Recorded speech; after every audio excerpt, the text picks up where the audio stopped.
Imagine a future where war is fought not by soldiers, but by autonomous drones, hulking mechs, and AI.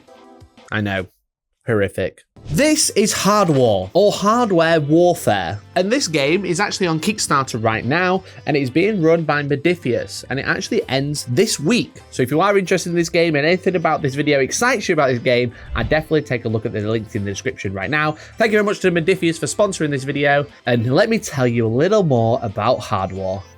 It rhymed. Nice. Like I said, this is Hardwar, short for Hardware Warfare, is a 6mm sci-fi tabletop game set in the 22nd century, where corporate armies, AI drones, and battle-hardened mechs duke it out over the scorched earth and colony ruins. You're going to be commanding 4 to 20 units, or elements as they're known in this game, since there's no one in it.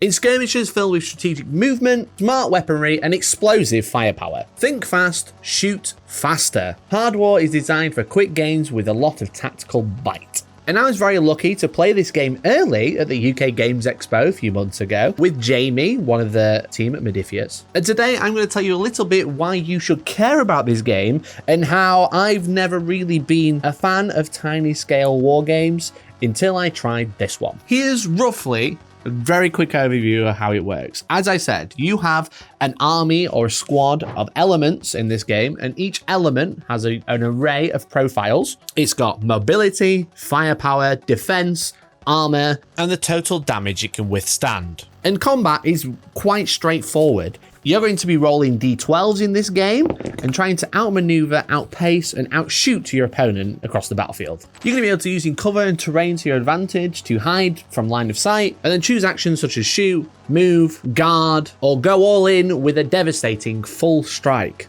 And shoot loads, but don't do anything else. And if you need to, you can always use the old faithful advancing fire, which allows you to move around and shoot at the same time. Each element is going to be able to take 2 of those actions a turn, and it's an alternating activation game, whereas I activate 1 miniature, you activate 1 miniature until we've activated everybody. And like I said, these D12s, they are going to have augmenting dice. Basically, whenever you roll a 12, which I just did, you get to roll another dice into your dice pool until you stop rolling 12s. It's very exciting. It keeps it very cinematic, and it also means no matter what shooting, it could kill anything if you keep rolling those 12s. It's quite scary. Like I said, Hardwar is designed to be fast, flexible, and tactical. You don't want to be bogged down when you're playing a small skirmish game. Like, I don't understand how no one has made a game like this where it's lots of walkers and tanks, which is right up my street, but I don't have hundreds and hundreds of them. I don't want to paint hundreds and hundreds of miniatures. I want to paint a few miniatures and play on a small board space. For the quick play, which is the rules I'm going to be mostly referencing today, which are also available free on Modiphius' website, the game is played on 2x2. This is what this square is, and it's very satisfying because there's not a lot of table space needed. You can actually play this on a coffee table at home, and it's a full in-depth game rather than a shorthand version of a different game that they're trying to get you to buy. Full games can move to 3x3 boards or 4x4 boards, but the 2x2 is very, very nice to get yourself like get your teeth stuck in, rather than like, oh, it's tiny, so it's mass apocalyptic battles. Yes, you can have a load of units or elements on your side of the board, but they're all tanks and they're all robots and they're all planes. They're not little tiny infantry that I can't tell what they are when they're at arm's length or on the table or across from my opponent on their side of the board. I'm like trying to squint with a monocle and little binoculars trying to work out what I'm actually looking at. No, you've got tanks, sick. Walkers, epic. Flyers, sweet. Rather than an epic scale type game, think of this more like Command and Conquer and focusing on the cool things, all of the tanks and all of the mechs. That's what I care about anyway. Hardwar's Kickstarter is going to be featuring all of these miniatures that we actually have on today. And apologies I haven't got them all painted, but I got them sprayed up so we could have a quick look at the rule set. But the Kickstarter that I said is ending this week has all of these miniatures available in 6mm glory. And they are extremely highly detailed and very, very characterful for being able to capture all of that detail in such a tiny scale, which also means it's going to make painting them a lot quicker because dry brushing is going to be your friend. This is only 2 of the factions available. There's multiple others, the full rulebook, etc. And I'd really appreciate if you took a look using the link in my description. So that's a little bit about Hardwar as in general. Let me tell you a little bit about the setting, because obviously we've got cool tanks, we've got cool walkers, we know there's no one in them, it's all powered by AI, a scary scary future for everybody. What's happening in the world of Hardwar? I've made some notes, so apologies for my reading.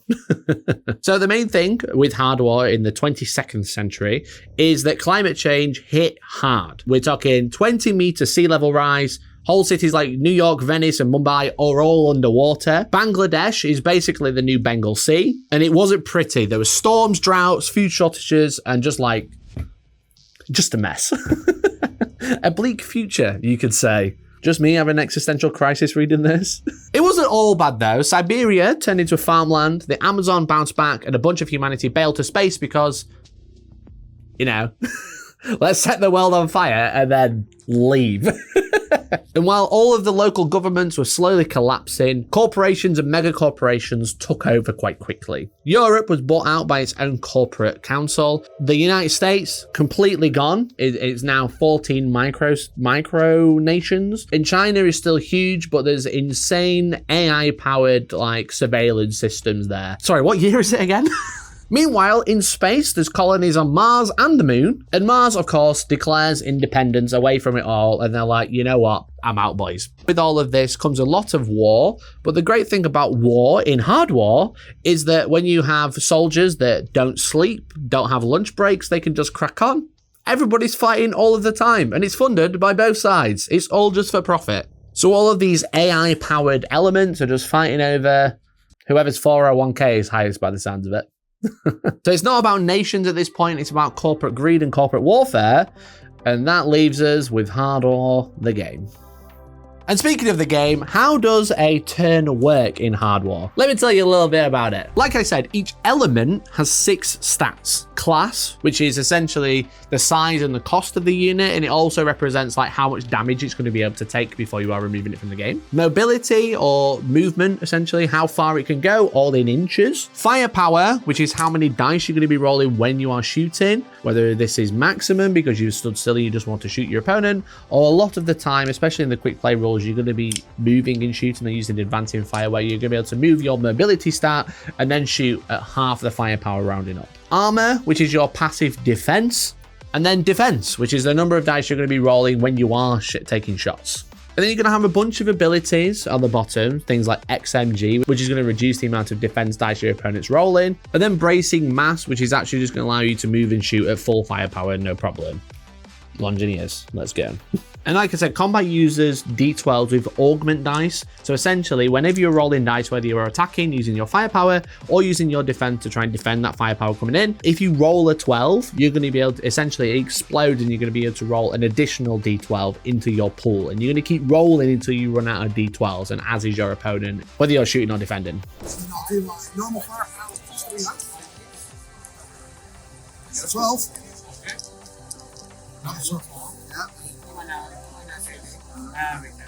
And what you need to do with those d12s, because obviously we want to roll loads of numbers, but I'll explain how they work when we get to the shooting part of the turn, because initially it starts with the initiative.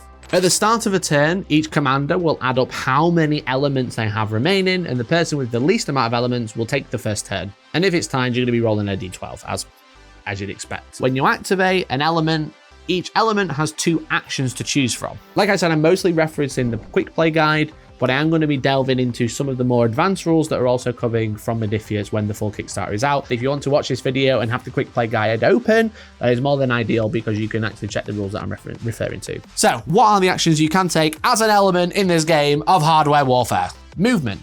There are 2 types of movement a lot of the time. Cautious, where you can move up to M, where M being your mobility value. If you do this, you're going to be able to grant the alert status to yourself, which essentially makes your reactions even better, which we'll get onto soon. Or you can use patrol, where you can double your movement and obviously move quite fast. Obviously on a 2x2, it's unlikely you're going to be doing that, but on a larger board like a 4x4, you're going to want to close that distance quite quickly to have much better firepower. A little spoiler warning, the closer you are and the less terrain that's in between you and the target, the more damage you're going to be able to cause quite easily. So being able to move closer is going to be quite crucial. So using that patrol speed to double your movement is going to be very nice. However, it's going to reduce your defense by 1 because you're going to have the vulnerable status. So there's a lot of little statuses that get applied to your units while you're acting them, or to your elements while you're activating them.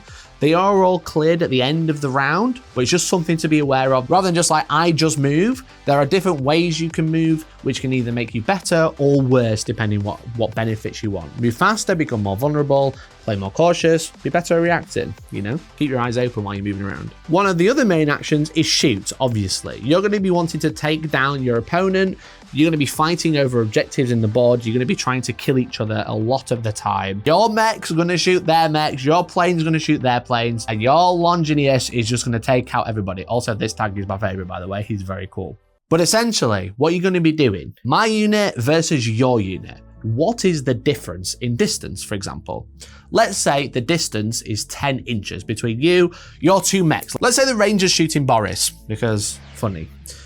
The Ranger has a firepower of 5, which means he's going to be rolling 5 dice to shoot. Now the range, let's say there's no terrain, there's no intervening anything, there's nothing. We're not looking at special rules or anything right now, but the range is 10 inches. When you roll these dice, and you're going to roll them and look for any 12s, which I didn't roll any, we're going to be looking for pools of 10 because the distance is 10. So we need to generate pools of dice that make 10 or more. So for example, I rolled an 11 on this one, which is going to cause 1 hit, and then roll a 2 and a 4, a 6 and a 1. So I can put all those together and cause 2 hits in total.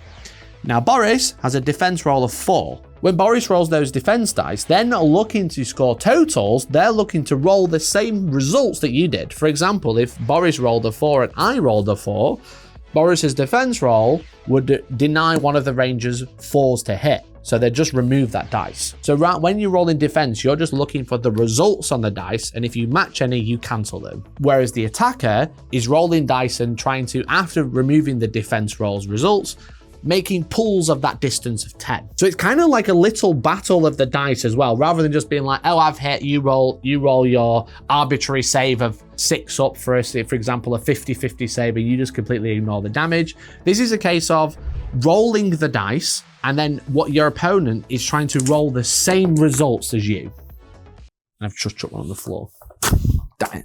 Now, like I said, as you're closing the distance with no terrain in between you, you're going to be able to do a lot more damage, because if you're bang next to each other, which is probably unlikely because you're going to be pelleted as soon as you are poking your head out, the closer you get, the smaller the number that you actually need to cause damage. If we're only 6 away when we're rolling our dice, we're looking for pools of 6.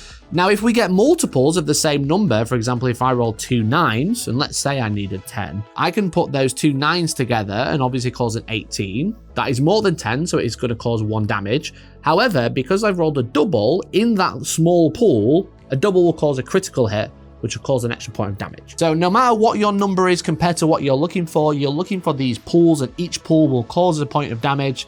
And if you get double numbers in there, you'll cause critical, which will cause 2 damage. This is a very, very basic way to explain what we're looking for, and there's a lot of different factors that can affect the shooting. For example, a stat I haven't talked about is armor. Armor is going to increase the value that you actually need on your dice. So let's say we are 10 inches away with Ranger and Boris. That is we're looking for 10s in our pools.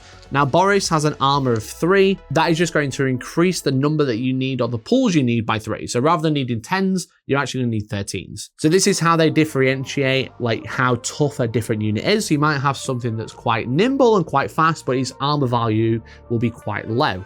Or you can have something that's quite tough or quite chunky. For example, my Montgomerys are armor 4.